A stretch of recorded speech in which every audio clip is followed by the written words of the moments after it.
All right, peoples, what's going on here? Back to ruin a little more of our childhood fairy tales. The story of Hansel and Gretel.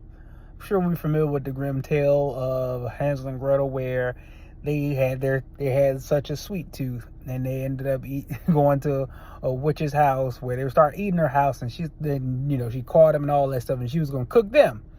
Right? They ended up breaking out, throwing her in the oven and going home. Hansel and Gretel was a story based off of a famine back during the 1300s. So, yeah, food was scarce, and it made the story was to be a insight onto, hey, these are the perils of being greedy and gluttonous, on top of the fact that when during that time period when food was scarce, parents would abandon their children and just leave them to fend for themselves. Like, hey, I can't eat, you can't eat either. Oh well.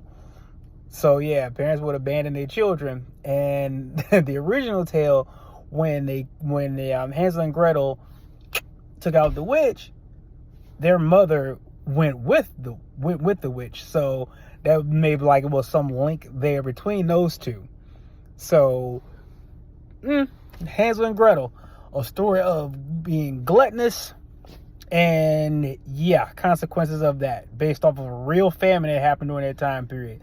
So yeah, Hansel and Gretel, although that wasn't the nicest story anyway, that one had not a great ending. It did end with the kids going home and live with their parents happily ever after. But real version, yeah, mom is out of here.